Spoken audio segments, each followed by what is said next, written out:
There's more to us than there is to the horror.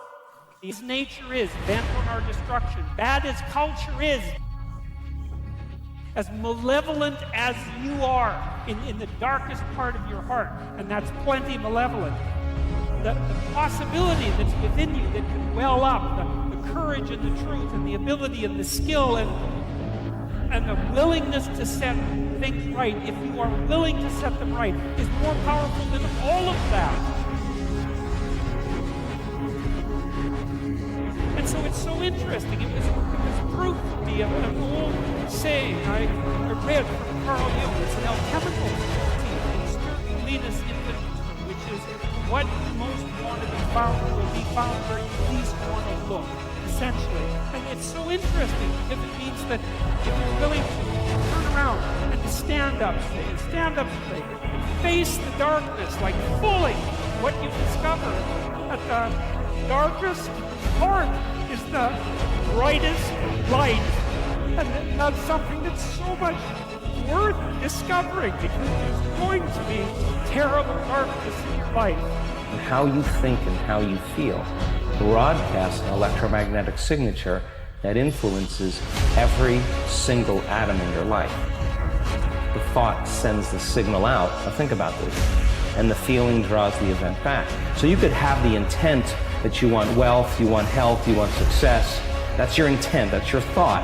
But if you're waiting for the experience to happen to feel it, then you're not drawing the experience to you because you're not feeling the emotion, right? So then teaching people once again how to balance their thoughts and feelings, because you can enter that cycle either place. We start opening our heart, we start elevating the body's energy, and then those emotions can drive certain thoughts of your future. Other times, you open your awareness, you create brain coherence, you have the vision of your future, you begin to emotionally experience it. However you want to jump on that cycle, and then sustain it, because the longer you're conscious of that energy, the more you're drawing your future to you. Because almost everything, all external expectations, our pride, our fear of embarrassment or failure, these things just fall away in the face of death, leaving only what is truly important. Remembering that you are going to die is the best way I know to avoid the trap of thinking you have something to lose. There is no reason not to follow your heart. Many people want to be exceptional, but they're afraid of being an exception. I think it's such a, it's wanting an outcome without the requirement that the outcome has. And so we can't do the same thing that everyone else approves of and then somehow get a different outcome that everyone else does. If you have a belief and you can't explain why you believe it, it's not yours. It's someone else's. You're going to lose sleep. You'll doubt whether it'll work. You'll stress to make ends meet. You won't finish your to-do list. You'll wonder whether you made the right call and have no way to know for years. This is what hard feels like, and that's okay. Everything worth doing is hard, and the more worth doing it is, the harder it is. The greater the payoff, the greater the hardship. If it's hard, good. It means no one else will do it. More for you. And I want you to say, the reason I'm not as amazing yet, because I hit the snooze button. That's why I'm not amazing right now. I'm not amazing because I couldn't get up early enough because I told myself I'm not an early person. I'm not amazing because I'm lazy. I'm not amazing because I would prefer to make excuses than make adjustments. That's why I'm not amazing. When you cut this off, I want you to go look yourself in the mirror and I want you to vow to be amazing. I want you to vow that no more excuses. From this day forward, I'm not just going to be getting pumped up. I'm not just going to be fired up. I'm about to start applying.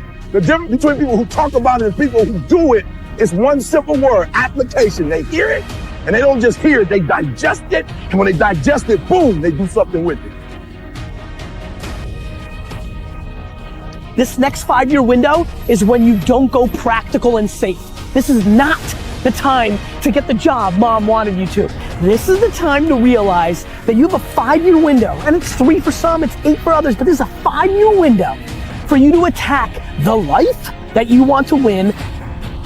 If you play it safe, you're gonna exist. You only get to live when you take risk. Ain't no living in safety. You can't be the man if you don't jump. You can't be top dog unless you fight the other dog. Ain't nobody finna give you the championship. You don't win the title without coming to the fight. You don't win the fight without training. If you can see it here, and you have the courage enough to speak it, it will happen. So a lot of times people believe in certain things, but they keep to themselves. They don't put it out there. If you truly believe in it, if you become vocal with it, you are creating that law of attraction, and it will become reality.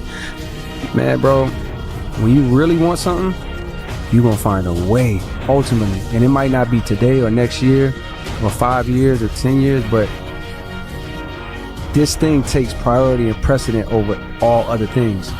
And even then in this life, it's not necessarily guaranteed that you'll get there, but I know what's not guaranteed is you being comfy and getting there. That's not happening. Don't you dare give up on you. Just stop saying what can't be done and do what needs to be done. Because without discipline, you won't get far. Don't hesitate now. Don't hold back. Keep your mind focused. And don't look down. Don't limit your destiny. Nobody owes you anything. You owe everything to you. If you don't put the work in, you will get nothing back. It's time to get up and go to work and be consistent with your life.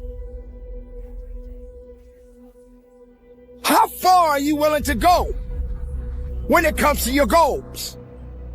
I'm tired. I don't feel like it, but I got to get up and do my work. Every day, keep going. Every day, be disciplined. Every day, don't stop.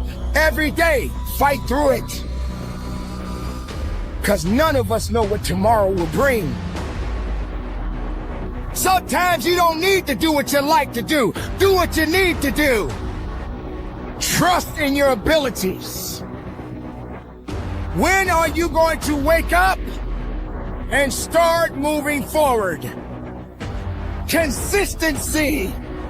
We have to chase it each and every day of our lives. Consistency will take you further than your excuses.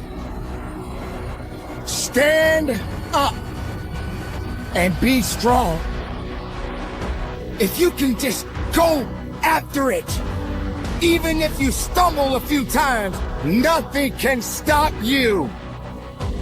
Get up now and work. The path of the exceptional person is one of an exception, which means that you are not with other people. And rather than fighting that or bemoaning it, see it as an indicator that you're on the right path. Because if everyone else were cheering you on, then it means you're not in the right place, because it means you're just like everyone else, and that's not where you want to be. I've f***ed up everything I've ever done 100 times. There's no other way to do it. And I've had a bunch of shitty breaks. Everybody has. But you got to realize when you have those shitty breaks what that is. Bro, you got to fucking stop. You got to stop with all this I can't catch a break bull. All the time you're complaining, you could be instead hustling. You could be instead chasing your dream. You could be instead figuring out what you're doing wrong, trying to improve certain aspects of your life, getting your together, reading a book, meditating, something. He's hooking. He's hooking. Damn, Ron, come on! What's the matter with you? Tomorrow. There is no tomorrow. There is no tomorrow. There is no tomorrow.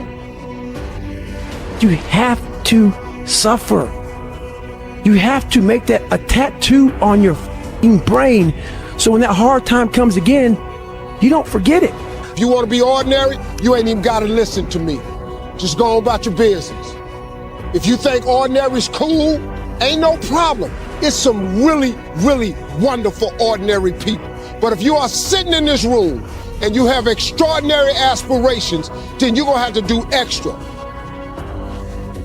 You put extra on top of ordinary and you come up with extraordinary.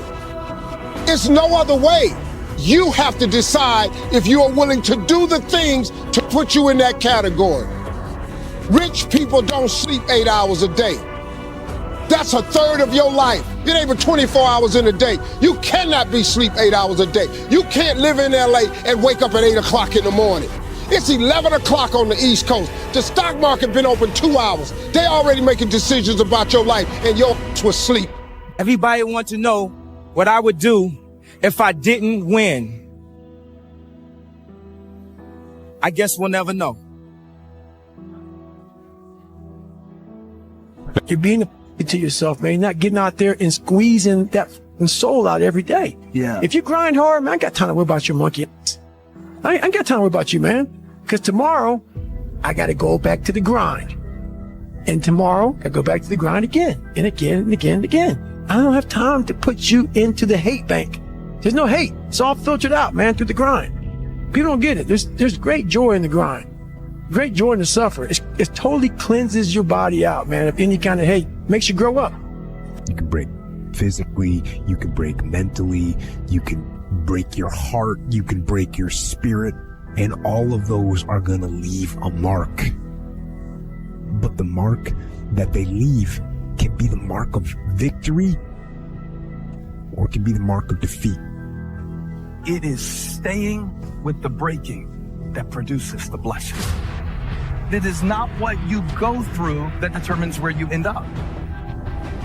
It's who you listen to. Because I think right now, you are walking through a valley between two voices. One is wisdom, one is worry.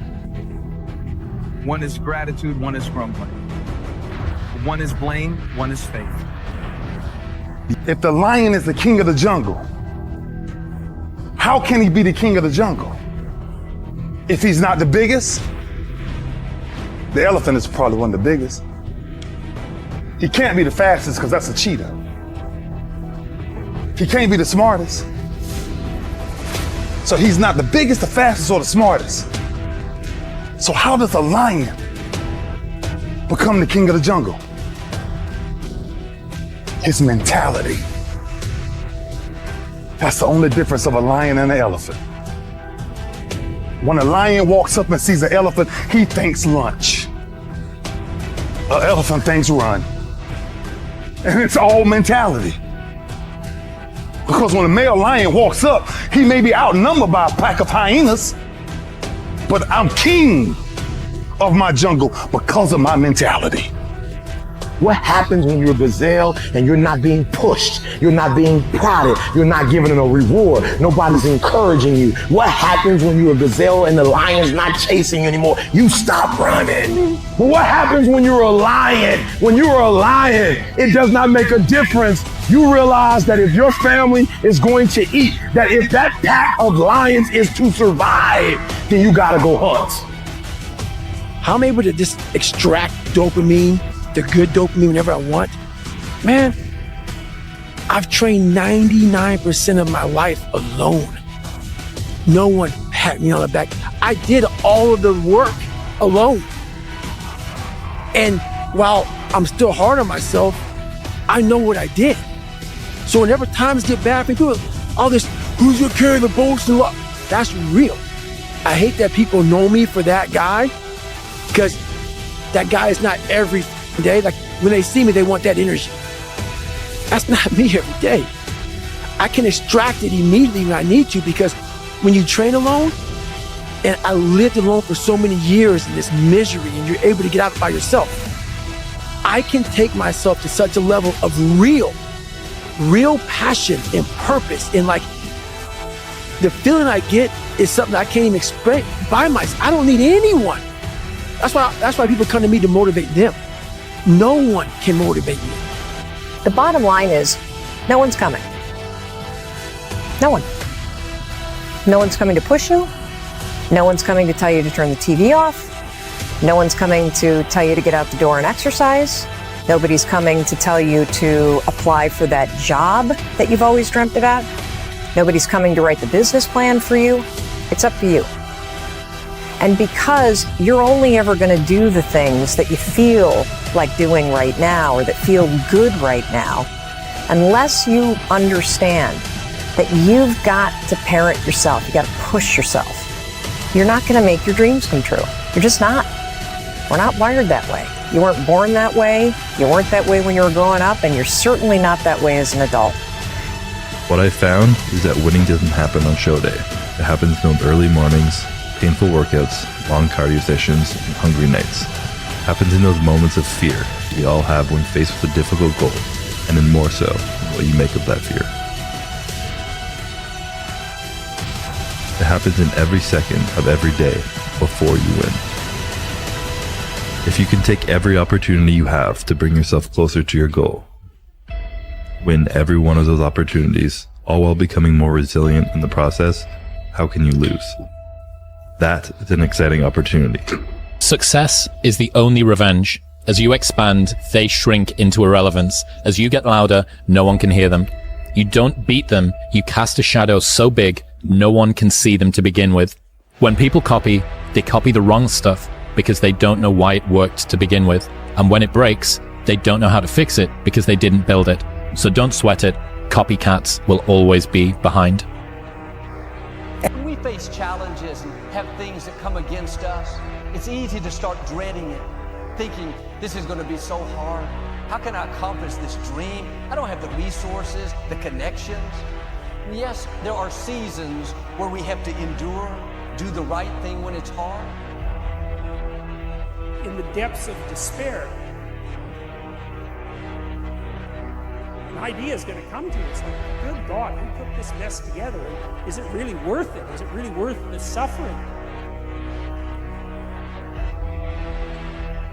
And so the question is, well, are there ways that you can act and make things really much better? And I think that's the question, is can we have our cake and eat it too? Can we have the being that requires limitation and suffering, and also simultaneously transcend that by our mode of being? Ronaldo! Royal in front, it's Cristiano Ronaldo! Ronaldo! Doing what Ronaldo does! No, it's got in, it's Ronaldo! It's the big moment and it's the big match for Real Madrid! Although it's going to be hit! And when he hits it, you know what happens. Towards Ronaldo! I think Cristiano Ronaldo. Ronaldo! You could be in the best place and be absolutely miserable. You can live in a palace and be horrendously miserable. You can live on the street and be exuberantly joyful. Both are possible. So your experience of life is where your destiny is, because it's your experience of life that determines the quality of your life, not where you are, where you're going, what you're doing. No, these things are only socially relevant. They are not existentially relevant. Existentially for you as you sit here, what is your experience of life? How profound is it? How pleasant is it? How wonderful is it? This is all that determines. So the way out, first and foremost, we want to become conscious. We want to see those patterns. We want to see ourselves operating. We want to learn how to consciously become an observer of ourselves. For a lot of us, that's the first practice, because consciousness is a practice. There's only one way you succeed long term. Anybody can get lucky and do something for a period of time. But real success in any measure whatsoever comes when you do more for others than anybody else. To me, everything's about breathing, right? Like, to me, everything is about, like, take full ownership for everything, and then everything gets easy, because then you're in control. To not only take risks, but to be open to life, to accept new views, and to be open to new opinions. While it may be frightening, it will also be rewarding. Because the chances you take, the people you meet, the people you love, the faith that you have, that's what's going to define you. Never be discouraged. Never hold back. Give everything you got. And when you fall throughout life, then remember this: fall forward. Today, Man,